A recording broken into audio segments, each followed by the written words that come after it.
Hello, everyone. Welcome back to yet another political episode. So, what we have in front of us is our, of course, Utah ballot measures. We are actually almost done. We have Texas, Tennessee. They don't have ballot measures this year. That means we have Vermont, I want to believe, next. And then we have Wisconsin, Washington, Wyoming, West Virginia. Those states are next. But yeah, I would say we'd be done either today or tomorrow. I knew we would be done this time sometime this week, but apparently we'll be done. I want to believe probably Wednesday midweek, but you never know. So we're going to go ahead and talk about Amendment B. So Amendment B, if passed, this is Utah Amendment B, election results, raise the school fund distribution cap. Okay, so this amendment would raise the limit on distributions from the permanent state school fund to public schools. It would increase from a cap of 4% per year to 5% per year. So this, of course, would raise the distribution rate, of course, from 4% to 5%. And, of course, everyone seems to be more of support of this. And you'll see, pattern-wise, you'll see more liberal counties are in support. But in my theory, I think everyone's in support of this. You'll see Salt Lake County, Summit County, 74%. Grand County, 76%. Okay, Grand County, of course, has a university. So, of course, and education seems to be very big over there. So, of course, that one seems to be there also. So, taking a look at the one that supported the most, actually, it's Grand County that supported this ballot measure the most. You also got Concha County, as well as Davis County, 72%. You got Utah County, 73%, as well as Beaver County and Garfield County. And then you'll see Garfield County, 70%. Beaver County, 71%. And these are more conservative counties. But ultimately, most of Utah seems to be in good agreement when it comes to that. So, this would also raise, of course, the tax rate also. It's raising it from 1 percentage point. So a lot of people are like, okay, what's the point? It's raising it from 1 percentage point. Oh, not a big deal. So seems like most Utahns are in great agreement that maybe the schools matter most. And maybe that state school funding is more important. Me necessarily, I don't think it's necessary to raise the tax 1% if it didn't need to be raised. Like, for instance, if, of course, the school funding and distribution, it's just fine as the way it is, why should we raise it? We should be more mindful of people and their taxes, right? That's what I believe. But ultimately, what we're seeing here is 71.4% of Utah. They're coming out in support of the ballot measure, 28.6%. So this is, of course, a landslide victory for yes. The one that said no the most is Joab County. I never heard of this county before. Where's Joab? Okay, Joab County. Interesting. I never heard of that county, Joab County. Okay, 59%. It's a Republican stronghold. Well, is it? Okay, maybe it was. Oh, yeah, that's right, because of Spencer Cox and the third party. But Joab, 82% for Chuck Curtis. Okay.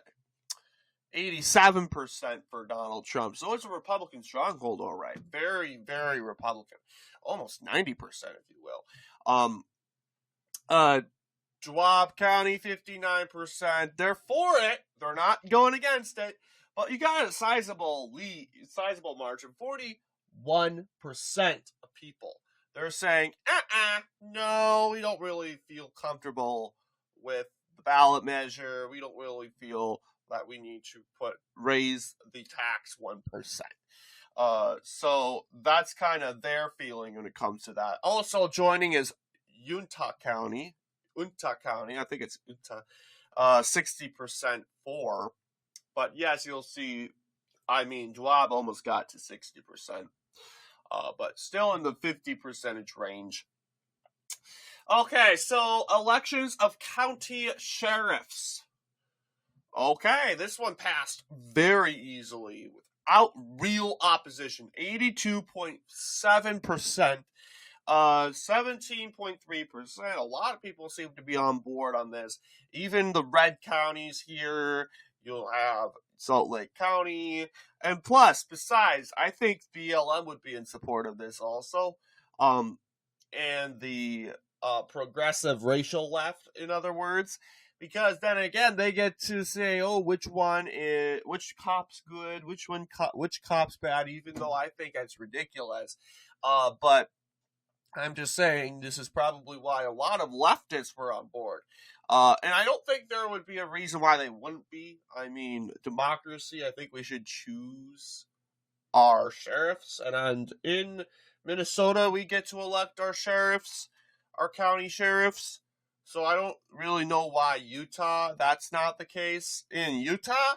But what we're seeing here, of course, is everyone's on board. You'll see the county that's most on board is Putte County, and that's the most conservative county, I want to believe. 93%. That county voted for Donald Trump by 89%. Okay, it was close, but actually it was what I'm looking at, the most conservative. Let's see if that's changed. Putte, okay. A margin plus 79% lead in Putte County. Putte County, right there. So 93%, 847 votes. Yeah, it's the most conservative county that's going against this ballot measure the most. Grand County, I'm not sure why. 77%. You never know. Maybe it's low turnout. Maybe it's low participation. I would have a hard, turnout as in turning out to support this ballot measure or participating in this ballot measure. But obviously, a good handful of them did support it. 77%. That's a lot. So, but then again, it's a gamble in reality. 77% in support of ballot measure Amendment C. So this would amend the state constitution to make the office of county sheriff an elected position with 4-year terms. And I get why a lot of people are like, should we give them 4-year terms? But what if they're bad sheriffs? Why should we wait for 4 years? That's probably why a lot of, I don't want to say leftists, but just people in general. Because people in general want good sheriffs. I want good sheriffs. We do not want bad sheriffs. And we got to make sure the bad sheriffs don't get in. And ultimately, a lot of people are like, okay, should we give them 4-year terms? Maybe that's probably why there was a double-digit amount of people that said, nope.